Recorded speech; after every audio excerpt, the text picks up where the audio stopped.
Hi everyone, welcome to JR tutorials. I am your friend Rahul Jaiswal. तो दोस्तों finally science 1 का paper भी complete हो चुका है। तो यार सबसे पहले मुझे कमेंट करके बता दो कि आप सभी का साइंस 1 का पेपर कैसा गया। दोस्तों कितने मार्क्स का आपने अटेम्प्ट किया, कितने मार्क्स मिलने के चांसेस है, पेपर का टफनेस लेवल क्या था, एकदम हाई था, एकदम टफ आया था, मीडियम लेवल का आया था, इजी लेवल का आया था, आपके हिसाब से जरूर से मुझे कमेंट करके बताना। सबसे पहले तो यार सभी लोग का कमेंट आना चाहिए क्योंकि मैं कमेंट्स आपके पढ़ता हूं हर स्ट्रैटेजी वीडियो के अंदर का, ताकि मुझे पता चल सके। ठीक है, तो उम्मीद करता हूं दोस्तों पेपर आप लोग के लिए बहुत ईजी आया होगा और आप सभी ने बहुत अच्छी तरीके से साइंस 1 का पेपर अटेम्प्ट किया होगा। अब साइंस 1 बीत चुका है। अब यहां से जो साइंस 1 नाम का जो सब्जेक्ट है उसको डिलीट कर दो, क्योंकि अब आपको पीछे नहीं मुड़ के देखना, अब आपको आगे मुड़ के देखना है। यानी कि आपका जो अगला पेपर है साइंस 2 का पेपर है उसके ऊपर फोकस करना है। और जैसा कि आप जानते हैं जैसा साइंस 1 का पेपर गया वैसे ही साइंस 2 का पेपर जाएगा। बट एक चीज है कि साइंस 1 में तो चलो आपको 2 दिन का गैप मिल गया था, लेकिन साइंस 2 में आपको गैप नहीं है, यानी सिर्फ 1 दिन का छुट्टी है। साइंस 1 में 2 था, यहां पे 1 है। तो हमने आपको बहुत पहले से ही, यानी जब मैंने स्ट्रैटेजी वीडियोस बनाने स्टार्ट किए थे आप सभी के लिए, last 25 day strategy, last 15 day strategy, last 2 month strategy, उन सभी वीडियोस में मैंने कहा था कि साइंस 2 के लिए सिर्फ 1 दिन छुट्टी है, तो आपको पहले से प्रिपेयर करना पड़ेगा। और उम्मीद करता हूं काफी सारे ऐसे बच्चे होंगे जिन्होंने बहुत अच्छी तरीके से साइंस 2 प्रिपेयर करके रखा होगा। और आप सभी के कन्वीनियंस के लिए एक बार मैं बताना चाहता हूं अगेन कि हमने पूरा सिलेबस ऑलरेडी पढ़ा रखा है। आपको साइंस 2 में कोई भी चैप्टर्स में दिक्कत है, आप सीधा वीडियो सेक्शन में जाके हमारे वीडियोस को ढूंढ सकते हो। प्लेलिस्ट हमने बनाया हुआ है, साइंस 2 के फोल्डर्स हमने बनाए हुए, वहां से आप देख सकते हो।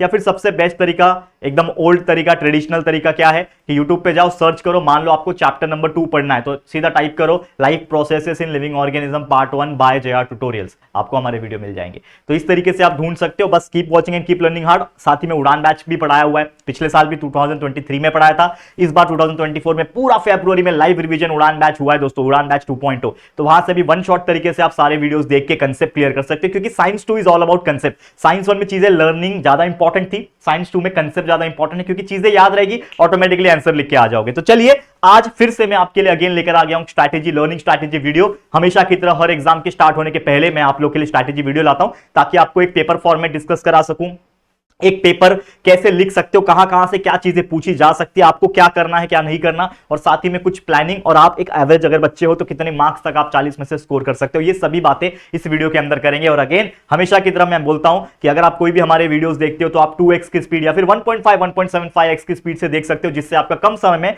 हमारे वीडियोस देख के कंप्लीट कर सकोगे। तो चलिए इस वीडियो की भी शुरुआत करते हैं, आ जाते हैं फटाफट से। तो हमारा मिशन क्या है बच्चा, 35+ 35+ लाना है अगेन साइंस 2 में। तो चलिए देखते हैं क्या कर सकते हैं। तो सबसे पहले अगर मैं बात करूं कुछ इंपॉर्टेंट पॉइंट, जैसा मैंने आपको ऑलरेडी बता दिया, हर चैप्टर के वीडियोस हमने ऑलरेडी बना दिए, आप प्लेलिस्ट में चेक कर सकते हो या फिर डायरेक्टली सर्च कर सकते हो, हमारे वीडियोस मिल जाएंगे। लगभग 2 से 3 बार हमने पढ़ाया हुआ है, मैंने खुद ने आपको 1 से 2 बार पढ़ाया हुआ है। फिर अभिषेक सर को जब हमने पार्ट 2 हैंडओवर किया, यानी साइंस का पार्ट 2, तो उन्होंने भी पूरा एंटायर पढ़ा रखा है। तो आपके पास दो टाइप के वीडियोस अवेलेबल है। हर रिवीजन करा रखा है हमने, चाहे वो वन शॉट हो, मतलब हर चैप्टर का वन शॉट अलग से है, लास्ट मोमेंट रिवीजन भी अलग से आपको मिल जाएगी। उड़ान बैच हमने पढ़ाया हुआ है, उड़ान बैच 2.2 हमने पढ़ाया हुआ है, वो सभी वीडियोस है, तो अच्छे से उसको देखो। और अगेन मेरा रिकमेंडेशन रहता है आपको कि 2x की स्पीड से इन वीडियोस को देखो, क्योंकि टाइम कम है। तो इन वीडियोस देखने के लिए आप पूरा टाइम मत देना, इनको आप भगा के देख सकते हो, 2x की स्पीड लगा के देख सकते हो। जहां जहां कंफ्यूजन है, जहां जहां कंसेप्ट नहीं क्लियर है, उस पे आप फोकस करोगे तो जल्दी जल्दी आपका वीडियोस देख के हो जाएगा, कंसेप्ट क्लियर हो जाएगा। फिर उसको याद भी करना है ना, तो याद करने में ज्यादा टाइम देना। ठीक है, चलिए वीडियो की शुरुआत हम लोग कर चुके हैं। तो पहले हम लोग समझते हैं पेपर पैटर्न। अब पेपर पैटर्न की बात अगर हम करते हैं बच्चा, तो सेम जैसे साइंस 1 का पेपर पैटर्न था वैसे ही साइंस 2 का पेपर पैटर्न होता है। तो पहला जो क्वेश्चन आता है, क्वेश्चन नंबर 1A, ये होता है आपके लिए एमसीक्यूज टाइप का क्वेश्चन। साइंस 1 में भी 5 क्वेश्चन पहले आते हैं, क्वेश्चन नंबर 1A में 5 एमसीक्यूज आ जाते हैं। यहां पे भी 5 एमसीक्यूज आपको आ जाएंगे, जो कि होता है विद ऑप्शन, यानी ऑप्शंस आपको दिया रहेगा। एक क्वेश्चन है उसके 4 ऑप्शन दिए रहेंगे, सही जवाब आपको ऑप्शन लिखना है। तो यहां पे 5 मार्क्स के लिए चीजें आ जाएगी। अब मेरा रिकमेंडेशन क्या है बच्चा, जो भी एमसीक्यूज होते हैं, सबसे पहले तो मैं आपको एक चीज बता दूं कि हमने पूरा का पूरा एमसीक्यूज बनाने के लिए एक वीडियो हमने प्लान किया हुआ है, जो कि आपको एंड टू एंड मिल जाएगा। जैसे साइंस 1 में भी लास्ट में हमने एक एमसीक्यूज वीडियो प्रोवाइड की थी, वैसे इस बार भी हम एमसीक्यू वीडियो प्रोवाइड कर देंगे। जितने एमसीक्यूज है सब एक ही बार कवर हो जाएगा, तो उसके लिए वेट कर लेना या फिर चेकआउट कर लेना। ठीक है, ओके।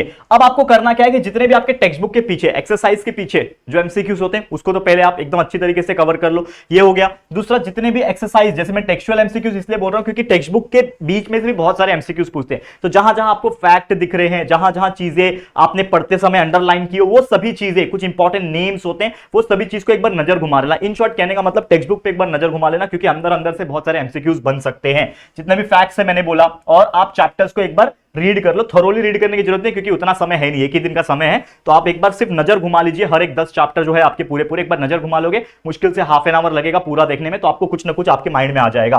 तो आप हमारे LMR lecture videos, one shot video, उड़ान बैच वीडियोस एक बार रेफर करोगे तो बहुत सारी चीजें हम वहां पे जब पढ़ाते हैं तो आपको अंडरलाइन करवा देते हैं, कंसेप्ट बता देते हैं कि देखो ये पूछ सकता है, ये पूछ सकता है, तो आप वो रेफर कर सकते हो। तो ये है। तो मैं हमेशा से बोलता हूं बच्चा, एक और चीज है 21 सॉल्यूशन, जो मुझे पर्सनली पसंद था। जब मैं 10th स्टैंडर्ड में था तो मैं इससे बहुत पढ़ता था। तो 21 नाम का एक मोस्ट लाइकली सेट आता है, तो उससे भी आप रेफर कर सकते हो, क्योंकि उसमें एक होता है कि सभी चैप्टर्स के जो एमसीक्यूज होते हैं वो एक ही बार दे दिया होता है, तो आप ये कर सकते हो, या फिर अलग अलग चैप्टर्स के भी आप जैसा पढ़ना चाहते हो पढ़ सकते हो, तो वो एक आपको हेल्प करेगा। तो इन शॉर्ट अगर मैं एक ऑल टुगेदर बात करूं तो पहला क्वेश्चन नंबर 1A में बच्चा 5 में से 5 मार्क्स इजीली निकल सकता है। तो अगर आप एक एवरेज बच्चे भी हो ना, तो भी यहां पे आप 5 में से 5 मार्क्स निकाल सकते हो, कोई दिक्कत नहीं होगा आप लोग को।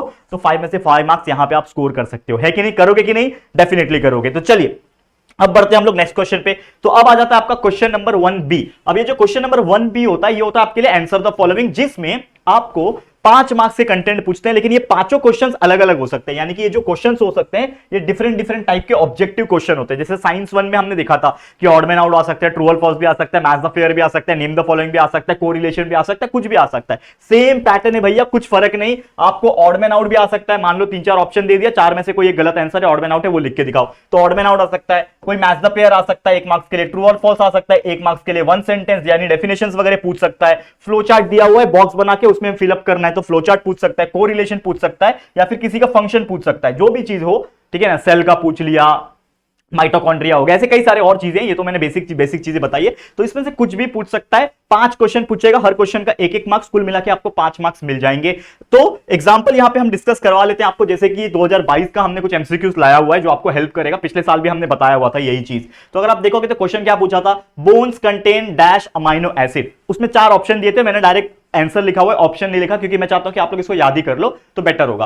तो बोन्स जो होता है उसके अंदर कौन सा अमाइनो एसिड प्रेजेंट होता है, उसके अंदर ओसीन नाम का एक अमाइनो एसिड है वो प्रेजेंट होता है, याद रखना, बोन्स के अंदर ओसीन नाम का क्या होता है, अमाइनो एसिड प्रेजेंट होता है। तो ये एमसीक्यू आया था। अगला देखो, giant squirrel is example of dash threatened species, chapter number 4 environmental management पढ़ाया हुआ है मैंने, तो उसमें मैंने लास्ट टॉपिक में बताया था थ्रिएटेन स्पीसीज है, बहुत सारे ऐसे स्पीसीज है जो थ्रिएटेंड हो चुके, तो उसमें एक एग्जांपल था जायंट स्क्वेरल का। तो ये कौन से थ्रेटेंड स्पीसीज का एग्जांपल है, इनडिटरमिनेट, ठीक है, इनडिटरमिनेट थ्रेटेंड स्पीसीज का एग्जांपल था। और ये जायंट स्क्वेरल को एक और नाम से जाना जाता है, शेखरू, याद है पढ़ाया था, शेखरू बोलते हैं इसको। फिर human beings belong to dash class, आपको पता है ह्यूमन बींग जो है वो मैमल्स होते हैं, चमगादड़, human being, and there are so many other animals जिनके पास मेमोरी ग्लैंड्स होती है, जो अपने यंग वंस को, जो अपने बच्चों को दूध पिला सके, उनके पास मेमोरी ग्लैंड्स अगर प्रेजेंट है तो वो मैमल्स होते हैं। तो ह्यूमन बींग भी कौन से क्लास से बिलोंग करेंगे भैया, मैमल से बिलोंग करेंगे, ये एमसीक्यूज आया था। इसके अलावा organs like dash can be donated after death, जब इंसान मर जाता है तो एक पर्टिकुलर समय तक इंसान की डेथ होने के बाद भी हार्ट का डोनेशन आप कर सकते हो, यानी दिल जो है वो दान दे सकते हो। मतलब आप नहीं दोगे, ऑब्वियसली आपने कंसेंट फॉर्म पहले ही भरा रहा, या फिर आपके जो रिलेटिव्स रहेंगे वो कंसेंट फॉर्म भर के आपका जो हार्ट है वो किसी और को दिया जा सकता है, जिससे किसी और की जान बच सके। तो इस प्रकार की चीजें हो सकती है। तो heart can be donated even after the death, death के बाद भी दिया सकता है। फिर volcano, last chapter 10th chapter में, ठीक है, तो वोल्केनो कौन सा टाइप का डिजास्टर है, तो वोल्केनो जो है वो जमीन पे होता है, इसीलिए इसको बोलते हैं जियोलॉजिकल डिजास्टर। कोई हवा में चीज हो रहा है, एटमॉस्फेरिक डिजास्टर हो सकता है, ठीक है, पानी में हो रहा है, तो अलग अलग चीजें। तो ये हमने सब चीजें पढ़ा रखी है दोस्तों। तो ये कुछ एमसीक्यूज है जो आपको आया था, और ऐसा नहीं बोल रहा कि यही आएगा, ये मैं एक एग्जांपल के तौर पे बता रहा हूं कि एमसीक्यूज कैसे पूछे थे। फिर मैंने जो आपको ऑब्जेक्टिव्स बताना कि 5 ऑब्जेक्टिव्स कुछ भी आ सकते हैं जो क्वेश्चन नंबर 1B में पूछेंगे, odd man out, match the following, true और फॉल्स। तो देखो कैसे आते हैं। तो पहला ऑड मैन आउट एक पूछा था 2022 में, पूछा था, पीवाईक्यू है ये, देखो बता रहा हूं। तो अर्थक्वेक हो गया, फ्लडिंग हो गया, टी सुनामी, यानी सुनामी बोलते हैं हम लोग, टी सुनामी बोलने के लिए, और एक वॉर है। तो 4 चीज दिया हुआ है, तो इसमें से गलत जवाब यानी ऑड मैन आउट लिखना है। तो earthquake is a natural disaster, भूकंप आना, फ्लड आना यानी बाढ़ आना, ये भी एक नेचुरल डिजास्टर है, सुनामी आना ये भी एक नेचर से ही आता है, तो नेचुरल डिजास्टर है। लेकिन वॉर जो है हम खुद करते हैं, इंसान खुद लड़ाई करता है, वॉर करता है, तो ये एक मैन मेड डिजास्टर है, इसके लिए हमारा ऑड मैन आउट क्या हो गया, वॉर हो गया, ठीक है। उसके अलावा ट्रू और फॉल्स एक पूछा था, जैसे 1 मार्क्स के लिए, oxidation of protein is carried out in the aerobic respiration, oxidation of protein जो है ये aerobic respiration in anaerobic respiration में होता है, तो ये स्टेटमेंट क्या है, फॉल्स है, ठीक है, ये आपको बता दिया। नेक्स्ट एक कोरिलेशन पूछा था 1 मार्क्स के लिए, वेस्टर्न घाट, एशियाटिक लायन, सुंदरबन, अभी वेस्टर्न घाट में एशियाटिक लायन, एशियाटिक लायन एक कैटेगरी होती है, एक प्रजाति होती है इसकी, लायन की, शेर की। तो वेस्टर्न घाट में एशियाटिक लायन पाए जाते हैं, तो सुंदरबन में क्या पाए जाते हैं, टाइगर पाए जाते हैं। तो ये आपको ध्यान में रखना है। इसके अलावा एक और क्वेश्चन था वन सेंटेंस वाला, which type of fuel is use in the thermal power plant, जो थर्मल पावर प्लांट है, थर्मल एनर्जी जो बनाती है, थर्मल एनर्जी से इलेक्ट्रिसिटी बनाती है, वो कौन सा फ्यूल यूज करती है? भाई कोयला इस्तेमाल होता है, कोल इस्तेमाल होता है। मैंने आपको बताया था मेरा खुद का एक्सपीरियंस, क्योंकि मैं खुद एक थर्मल पावर प्लांट में एज ए प्रोजेक्ट करने के लिए जा चुका हूं, वहां पे हमने आईवी किया हुआ, इंडस्ट्रियल विजिट भी किया हुआ है। ठीक है, एक क्वेश्चन एक और आया था कि एक आपको डायग्राम दिया था, उस डायग्राम को आइडेंटिफाई करना है। तो ये डायग्राम था, इस डायग्राम में ना कुछ लोग जो है हंस रहे थे, हा हा हा करके हंस रहे थे, ऐसा फिगर बनाया था। तो वो क्या है, मैंने आपको चैप्टर नंबर 9 मेंटल स्ट्रेस वाला जो चैप्टर था, सोशल हेल्थ वाला, उसमें मैंने आपको पढ़ाया था कि कभी भी ऐसा आपको डायग्राम आया, या फिर एक चीज होता है कि जो हम लोग टेंशन में होते हैं, तो जो अक्सर ओल्ड एज पीपल होते हैं वो पार्क में जाते हैं टहलने के लिए और हंसते हैं जोर जोर से, हा हा, और उस क्लब को बोला जाता है लाफ्टर क्लब। पढ़ाया था, पीपल लाफिंग लाफ्टर क्लब। तो ऐसे कुछ क्वेश्चंस आएंगे, देखो कितना इजी है। तो मैं अगेन आपको वही चीज बता रहा था कि बच्चा, कि ये जो क्वेश्चंस होते हैं क्वेश्चन नंबर 1B में, जो एक एक करके 5 क्वेश्चंस आते हैं, तो आप इजीली उसको कर पाओगे, और कोई भी एवरेज बच्चा होगा यहां पे भी 5 में से 5 मार्क्स आप निकाल पाओगे। तो 5 में से 5 मार्क्स निकालना बहुत ईजी हो जाता है, यहां पे भी टेंशन बिल्कुल मत लेना। क्लियर, यहां तक हो गया आप लोग का। तो question number 1A MCQs, question number 1B आपके अलग अलग टाइप के, ऑड मैन आउट, ट्रू और false, match the following, one sentence, diagram पहचानो, फ्लो चार्ट लिखो, ये सब टाइप के आ जाएंगे। तो यहां पे भी आपके 5 मार्क्स बन गए। अब हम चलते हैं अगले क्वेश्चन की तरफ। नेक्स्ट क्वेश्चन जो आता है वो आता है आपका गिव रीजन। अब ये जो गिव रीजन है, ये आता है आपको 4 मार्क्स के लिए। 2 क्वेश्चन करने हैं 3 में से, 3 दिए रहेंगे, 3 गिव रीजन दिए रहेंगे, 3 में से 2 गिव रीजन को सॉल्व करना है, मतलब लिखना है, सही जवाब लिखना है, और वो सही जवाब लिख दोगे तो 2 मार्क्स मिल जाएंगे एक के, तो 2 मिला के 2 + 2 4 मार्क्स हो जाएंगे। अब जनरली क्या होता है कि आप देखोगे कि जो बायोलॉजी का पार्ट है और ईवीएस का पार्ट है, क्योंकि अगर आप पार्ट 2 की बात कर रहे हैं, जैसे हमने साइंस पार्ट 1 की बात किया था, तो 5 चैप्टर इसके थे, 5 चैप्टर फिजिक्स के थे, 5 चैप्टर केमिस्ट्री के थे। सेम उसी प्रकार यहां पे साइंस 2 में देखोगे तो लगभग 6 चैप्टर जो है वो बायोलॉजी के बनते हैं, और 4 चैप्टर ईवीएस पार्ट के यानी इन्वायरमेंटल वाले पार्ट पे बनते हैं। तो जनरली 3 गिव रीजन है, तो 3 में से कोई कम से कम एक तो आपको बायोलॉजी और ईवीएस का पार्ट में से आ जाएगा। मतलब हो सकता है 2 बायोलॉजी 1 ईवीएस पूछ ले, 2 ईवीएस या फिर 1 बायोलॉजी के ऊपर पूछ ले। तो अब आपको मैं कैटेगराइज करवा देता हूं। जो पहला चैप्टर है आपका हेरिडिटी एंड इवोल्यूशन वेरिएशन, ये पहला चैप्टर, दूसरा लाइफ प्रोसेस, तीसरा लाइफ प्रोसेस, ये हो गया। ये तीनों आपके बायोलॉजी वाले चैप्टर है। फिर आपके जो चौथा चैप्टर है, जो 4th चैप्टर एनवायरमेंटल मैनेजमेंट, वो चैप्टर क्या है आपके लिए? वो चैप्टर आपके लिए ईवीएस का चैप्टर है। फिर chapter number 5 towards green energy, वो भी लगभग एक एनवायरमेंट वाला चैप्टर है। ठीक है, देखोगे तो 6th चैप्टर एनिमल क्लासिफिकेशन, वो आपका पूरा बायोलॉजी है। 7th माइक्रोबायोलॉजी, पूरा अपना ये है बायोलॉजी है। 8th चैप्टर बायोटेक्नोलॉजी, पूरा बायोलॉजी है। 9th chapter social health, we can say it is a mix chapter, environmental के ऊपर बोल सकते हो। 10th डिजास्टर मैनेजमेंट भी ईवीएस में ही आ जाता है। तो ये आपको ध्यान में रखना है। तो अब मेरी तरफ से कुछ रेकमेंड मैं कर सकता हूं, मैं ऐसा नहीं बोल रहा कि बच्चा यही आएगा हमेशा की तरह। हर पेपर में मैंने एक रेकमेंडेशन दिया था, एज ए टीचर हम रेकमेंड कर सकते हैं चीजें। तो रेकमेंडेशन मेरा कुछ चैप्टर्स है जिसमें से आपके कुछ गिव रीजंस पूछे जा सकते हैं आपके एग्जाम में, जो अक्सर रिपीट भी होते हैं, कभी कभी कुछ आते भी हैं। तो चलो आ जाते हैं, देख लेते हैं कि क्या क्या गिव रीजन है। आप इन सभी गिव रीजंस को अच्छे से पढ़ लेना, मैं जो क्वेश्चंस बताने जा रहा हूं। तो पहला जो रिकमेंडेड चैप्टर्स और गिव रीजन है मेरी तरफ से, वो है चैप्टर नंबर 2 का एक क्वेश्चन है जो पूछता है fibres are one of the important nutrients. ये पहला क्वेश्चन है, fibres are one of the important nutrient, क्योंकि हमारे पेट में फाइबर जब जाएंगे, जैसे काकड़ी गाजर हम खाते हैं, तो हमारा डाइजेशन इंप्रूव होता है, तो इसीलिए बहुत इंपॉर्टेंट है। तो इसका गिव रीजन लर्न कर लेना आप लोग, आपके पास नोट्स होगा, जो भी डाइजेस्ट आप फॉलो करते हो 28 फॉलो करते हो आप, उससे लर्न कर लो आंसर। ठीक है, नेक्स्ट एक और क्वेश्चन बहुत बार पूछा गया भी है और पूछ भी सकता है कि Krebs cycle is also known as the citric cycle, citric acid cycle कहा जाता है क्रेब्स साइकिल को। तो ये गिव रीजन आप लर्न कर सकते हो। फिर चैप्टर नंबर 3 में एक क्वेश्चन आता है cell division is one of the important properties of organism. Cell division नहीं होगा तो ऑर्गेनिज्म डिवाइड कैसे होगा, बड़ा कैसे होगा, तो ये बहुत इंपॉर्टेंट है गिव रीजन, ये पढ़ लेना आप लोग। फिर चैप्टर नंबर 5 में 2 गिव रीजन इंपॉर्टेंट है, जैसे पहला है power generation plant based on the natural gas is eco friendly. तो ऑब्वियसली नेचुरल गैस के ऊपर अगर पावर प्लांट चल रहा है तो उसका इन्वायरमेंटल पॉल्यूशन बहुत कम होगा, इसके लिए वो इको फ्रेंडली होगा। तो ये गिव रीजन है, लिख सकते हो आप लोग।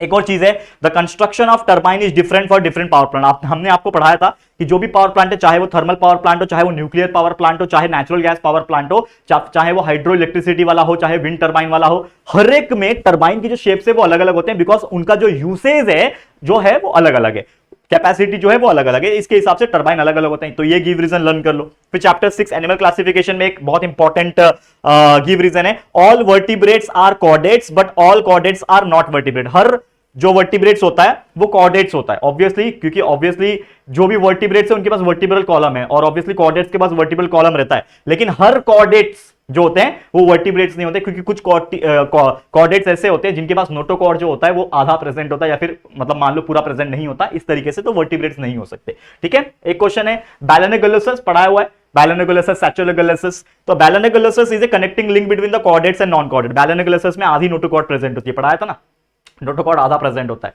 तो एक कनेक्टिंग लिंक होता है आपके कॉर्डेट्स और नॉन कॉर्डेट्स में। तो ये क्वेश्चंस पढ़ लेना। गिव रीजन की बात कर रहा हूं, और भी है, बहुत सारे हैं। चैप्टर नंबर 9 में nowadays school going children suffer from mental stress. आज के डेट में मैं देखता हूं जैसे हम हमारा अभी तो चलो हम लोग का एज 27-28 हो गया, जब हम लोग 22 इंजीनियरिंग वगैरह कंप्लीट हुआ तब जाके लगता था कि यार हाँ समाज में कुछ प्रेशर है, टेंशन है, पैसे कमाने, ये करने, मेंटल स्ट्रेस है। लेकिन आज के डेट में आप देखो 15-16 साल के बच्चे पता नहीं किस चीज का टेंशन लेके घूमते रहते हैं। मानी मेंटल स्ट्रेस का जो एज लिमिट है एज बच्चों लोग का वो कम हो गया, यानी स्कूल जाने वाले बच्चे भी आजकल मेंटल स्ट्रेस में होते हैं। और इसीलिए शायद आपको चैप्टर नंबर 9 है ना सोशल हेल्थ, वो क्यों दिया हुआ है आपको, क्यों पढ़ने बोल रहा है, ताकि आपका मेंटल स्ट्रेस इंप्रूव हो सके। और आपको भी बोलूंगा कि बच्चा ज्यादा स्ट्रेस मत लेना बोर्ड एग्जाम का, आराम से, थोड़े कम मार्क्स भी आएंगे तो भी कोई दिक्कत की बात नहीं है, लेकिन अपना एनर्जी आप दोगे, ऑब्वियसली अच्छे निकालने की कोशिश करके, तो टेंशन मत लेना। और भी कुछ मेरी तरफ से गिव रीजंस है जो अलग है और आ भी सकते हैं, जो कि यहां पे आप देख पा रहे होंगे। ये तो मैंने बताया, ये तो करना ही है। इंपॉर्टेंट गिव रीजंस और है, ये तो मैंने बताया, ये तो आपको करना ही है। लेकिन इसके अलावा, क्योंकि मैं चाहता हूं कि गिव रीजन के 4 में से 4 मार्क्स आप सिक्योर कर लो, 4 में से 4 मार्क्स एकदम यहीं पे सिक्योर कर लो, तो इस प्रकार से लर्न कर लेना। तो और इंपॉर्टेंट गिव रीजन जैसे hydroelectric power generation is advantages. Hydroelectric क्यों एडवांटेजेस है भाई, इसका पॉल्यूशन नहीं है, पानी कहीं पे भी अवेलेबल है, तो हाइड्रो इलेक्ट्रिसिटी से हम लोग इलेक्ट्रिसिटी बना सकते हैं। एक और है, जैसे बैलोनोग्लिसिस का एग्जांपल दिया था, वैसे peripatus is said to be the connecting link between the annelida and arthropoda. Annelida earthworm वाला कैटेगरी और आर्थ्रोपोडा इंसेक्ट वाला कैटेगरी, दोनों के बीच में कनेक्टिंग लिंक का काम करता है पेरिपेटस। ठीक है, बताया था मैंने, पढ़ाया हुआ है। फिर एक और है, disaster management is effective manner, हाँ disaster management in effective manner. अगर आप कोई डिजास्टर मैनेजमेंट इफेक्टिव मैनर में करते हो, उसको प्रिपेयर करते हो, तो वो हमारे फ्यूचर के लिए बहुत अच्छा है। ये हो गया। It is essential to get training for the first aid. First aid kit ऐसे ही नहीं दे सकते ना, क्या पता आपने गलत दवाई किसी को पकड़ा दी तो उसकी तो बेचारे की जान भी जा सकती है, बेचारा और बीमार पड़ सकता है और ज्यादा तकलीफ हो सकती है। तो फर्स्ट एड का भी नॉलेज और ट्रेनिंग देना इंपॉर्टेंट है। नेक्स्ट है, it is essential to get the training for first aid, ये हो गया। नेक्स्ट है, why is it necessary to control the fission reaction. आपको पता है न्यूक्लियर रिएक्शन मतलब फिजन रिएक्शन होता है, बम्बार्डिंग होती है उसमें, तो फिजन रिएक्शन का नॉलेज होना और कंट्रोल होना बहुत जरूरी है, तो बहुत ज्यादा एक्सप्लोजन हो सकता है। Next, why importance of outdoor game. Outdoor games का इंपॉर्टेंस क्यों है, क्योंकि यार आज भी हम देखेंगे अगर हम सिर्फ मोबाइल गेम्स एंड बाकी चीजें मोबाइल में घुसे रहेंगे, कंप्यूटर लैपटॉप गेम्स में ही रहेंगे, तो हमारा दिमाग जो है बहुत ज्यादा प्रेशर झेलेगा और कहीं ना कहीं उसके साइड इफेक्ट्स होते हैं। और हम आउटडोर खेलते हैं तो हमारा फिजिकल एक्सरसाइज भी हो रहा है, जिससे हमारा मेंटली स्ट्रॉन्ग, मतलब बोलते हैं ना हम लोग, मेंटल स्ट्रेस जो है दूर होता है और मेंटली हम स्ट्रॉन्ग भी बनते हैं, तो इसीलिए बहुत इंपॉर्टेंट है। नेक्स्ट है यहाँ पे, body temperature of reptiles are not constant. कोई भी रेप्टाइल्स की एक बात करो तो उनकी बॉडी टेम्परेचर कांस्टेंट नहीं होती, क्यों नहीं होती वो रीजन आपको लिखना है। तो ये कुछ गिव रीजन है, इसका भी देख लो, स्क्रीनशॉट ले लो और जरूर से इसको लर्न कर लेना। अब हम चलते हैं, हाँ इसका मैं बता दूं आप लोग को कि जो चीज हम लोग कर रहे थे कि ये जो गिव रीजन है ये 4 मार्क्स का आता है, तो कोई भी बच्चा इतने सारे मैंने गिव रीजन बता दिए, होपफुली इसमें से ही कुछ चीजें पूछ ले, सिमिलर वे में पूछ ले, तो अपने एंड से जितना हो सके कर लेना। और मैं पूरा मतलब कोशिश करूंगा आप लोग के लिए, बहुत सारी चीज तो हमने डाल दिया और भी बहुत सारे फॉर्म में, वीडियोस फॉर्म में देने की कोशिश करूंगा। जैसा कि आप जानते हैं हर बार मैं कितने सारे वीडियोस बना रहा हूं, पूरा मेरी हालत खराब हो चुकी है। Starting from the day 1 of your Marathi subject हम लोग ने कितने सारे वीडियोस प्रोड्यूस किए हैं जो आपको आपके एग्जाम्स में हेल्प करेंगे, आपके अच्छे से अच्छे एग्जाम में प्रिपरेशन करने के लिए, तो वो चीज भी लाऊंगा। लेकिन अगर कोई आप एक एवरेज बच्चे हो तो गिव रीजन तो आप पढ़ लोगे, मुझे पता है 4 में से 4 मार्क्स आप निकाल लोगे, तो यहां पे भी मैं 4 मार्क्स कंसीडर करके चलता हूं। ठीक है, चलिए अब आगे बढ़ जाते हैं। क्वेश्चन नंबर 2A हो गया, गिव रीजन हो गया। अब आ जाते हैं क्वेश्चन नंबर 2B। अब ये जो क्वेश्चन 2B होता है, इसमें आपको एनी 3 करना है, मतलब टोटल 5 क्वेश्चन आते हैं इसमें, 5 क्वेश्चन दिए रहेंगे, 5 में से कोई भी 3 करना है। अब वो क्वेश्चन कैसे भी आ सकते हैं, अब वो 5 क्वेश्चंस कैसे भी हो सकते हैं। हो सकता है एक क्वेश्चन आपका डेफिनेशन पूछा है या फिर किसी चीज का लॉ पूछा है। अब साइंस 2 वगैरह में लॉ वगैरह तो होता नहीं है, वो साइंस 1 में होता है, तो डेफिनेशन पूछ सकता है, किसी चीज का प्रिंसिपल पूछ सकता है, किसी चीज के ऊपर शॉर्ट नोट्स पूछ दिया कि भाई right A short note on Lamarckism. आपको एक टॉपिक है चैप्टर नंबर 1 में लैमार्किज्म करके पढ़ लेना। ठीक है, लैमार्किज्म हो गया, और भी कई सारी। ये तो मैंने एग्जांपल बताया, ऐसा मत समझना कि ये लिख दिया राहुल सर ने तो मतलब यही आने वाला, ऐसा नहीं है। जो मैं बता रहा हूं एक एग्जांपल के तौर पे बता रहा हूं, लर्न कर लेना। फिर फ्लो चार्ट्स या फिर डायग्राम्स बनाने आ सकता है, फ्लो चार्ट्स इनकम्प्लीट उसको कंप्लीट करने आ सकता है। ठीक है, ऐसा क्वेश्चन आ सकता है। डायग्राम्स दिया, डायग्राम्स के बेस पे एक्सप्लेनेशन पूछ सकता है, डिफरेंस बिटवीन 2 चीज पूछ सकता है, माइटोसिस मियोसिस। ठीक है ना, एग्जांपल के तौर पे बता रहा हूं, डिफरेंस बिटवीन पूछ सकता है, माइटोसिस बताओ, मियोसिस बताओ, इनके बीच में डिफरेंस क्या होता है ये बता दो। तो ऐसे कई सारे क्वेश्चंस बन सकते हैं।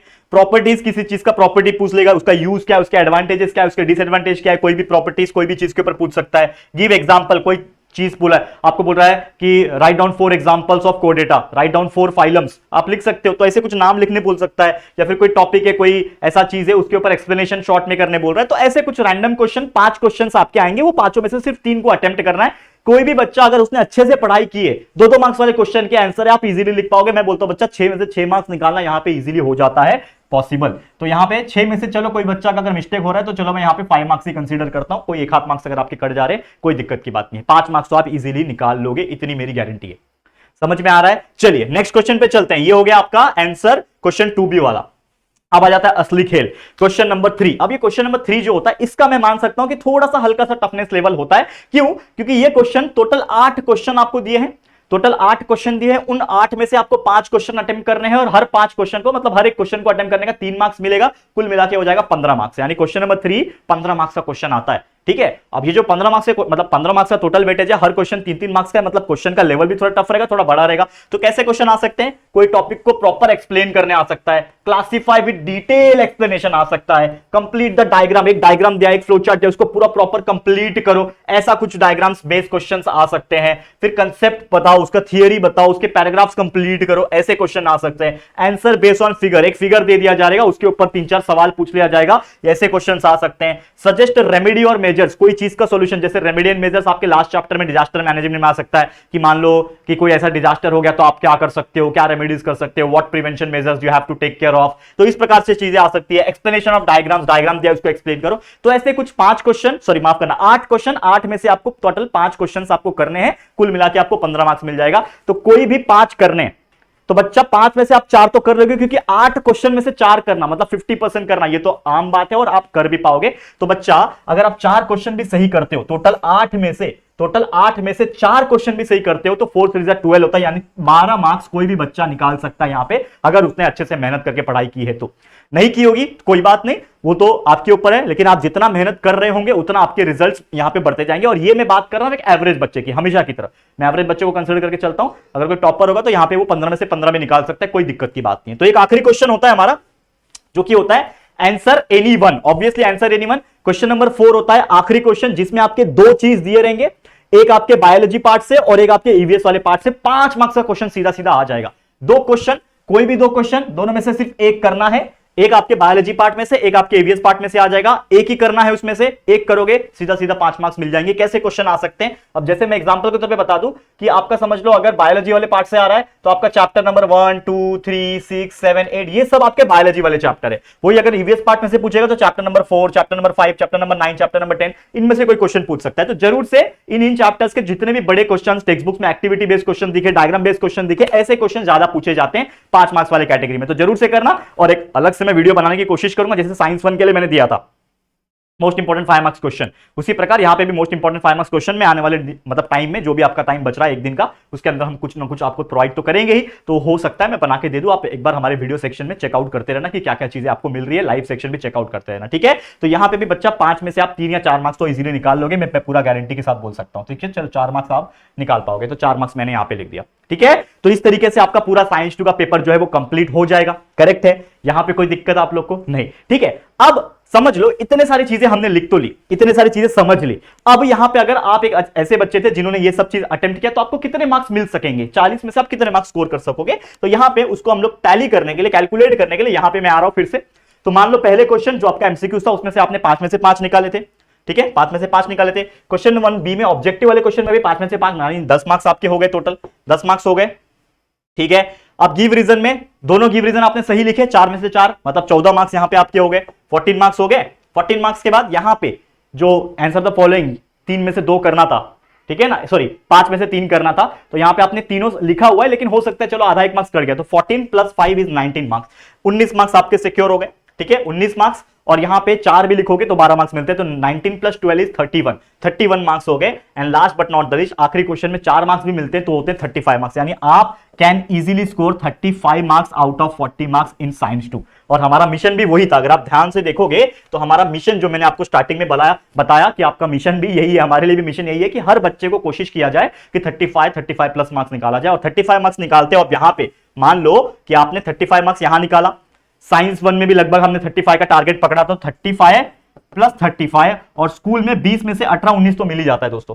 तो चलो मान लो 19 मिला है आपको स्कूल में से, तो कुल मिला के हो गया 35 + 35 70, 70 + 19 इज 89, तो 89 आउट ऑफ 100 मार्क्स आप इजीली निकाल सकते हो। और ये तो हमने बात की है एक एवरेज, मोर देन एवरेज बच्चे की। लेकिन अगर कोई टॉपर होगा तो यहां पे सिर्फ वो 35 नहीं निकाल रहा होगा, आराम से 38 39 निकाल रहा होगा, और उसको एग्जाम में स्कूल की तरफ से 20 में से 20 भी मिल सके होंगे, तो वो आराम से 90 95 प्लस मार्क्स निकाल सका होगा। लेकिन ये 89 भी बुरा नहीं है, 89% इज लगभग 90%, और जो हमने टारगेट आपको करवाया था कि 90% स्कोर करना है, तो आप यू कैन स्कोर इजीली, है कि नहीं बच्चा? तो पॉसिबल है, बस ये आपके हाथ में है कि इसको आप किस तरीके से रिवीजन करते हो। पढ़ाई तो आपका हो गया होगा और ये एक ही दिन बचा है, और एक दिन में ऐसा कुछ अलग से पढ़ाई नहीं हो जाएगा कि आप टॉप कर लो, लेकिन ये एक दिन को इस तरीके से यूटिलाइज करना कि जो जो चीज आपने पढ़ रखी है उसको आप वापस से रिकॉल करो, वापस से रिवाइज करो। कुछ नई चीज जो हम प्रोवाइड कर रहे हैं आपको, सभी वीडियोस को देख के कंसेप्ट क्लियर करके सभी चीज आपके माइंड में रिकॉल करके डाल दो, बस एग्जाम आ जाए एक दिन के बाद उसको भी फोड़ देंगे। ठीक है, समझ में आ गया? तो यही है हमारी तरफ से एक साइंस 2 के लिए एक लर्निंग स्ट्रैटेजी जो आपको फॉलो करना है, और मात्र एक दिन है दोस्तों, सिर्फ एक दिन का गैप है। इस एक दिन को बेस्ट से बेस्ट बनाने की कोशिश करना, फिर साइंस 2 भी कंप्लीट हो जाएगा, फिर तो एसएसटी बचा है, तो टेंशन की कोई बात नहीं। एसएसटी में तो आपको पढ़ना ही है, याद तो करना ही पड़ेगा, क्वेश्चन आंसर्स लर्न करने पड़ेंगे, तो वो हो जाएगा, टेंशन की कोई बात नहीं। हम भी आपके लिए कुछ ना कुछ चीजें तो प्रोवाइड करेंगे। ठीक है, तो चलो गाइस, इसी के साथ इस वीडियो को हम एंड करते हैं। उम्मीद करता हूं ये वीडियो आपके लिए हेल्पफुल रहा होगा। तो ये वीडियो, ये लर्निंग स्ट्रैटेजी वीडियो आपको कैसा लगा है जरूर से हमें कमेंट करके बताना। वीडियो अगर पसंद आया है, अच्छा लगा है, तो प्लीज वीडियो को लाइक करना, शेयर करना अपने सभी दोस्तों के साथ, और फर्स्ट टाइम आए हो चैनल पे तो फटाफट से हमारे इस चैनल को सब्सक्राइब करके बेल आइकन को प्रेस कर देना, ताकि वीडियोस की जो भी हम आगे अपलोड करेंगे, हर वीडियोस की आप लोगों को सबसे पहले नोटिफिकेशन मिलती रहेगी। ठीक है फ्रेंड्स, तो चलो जल्दी मिलेंगे फिर एक और नई वीडियो में। तब तक के लिए thank you and good bye.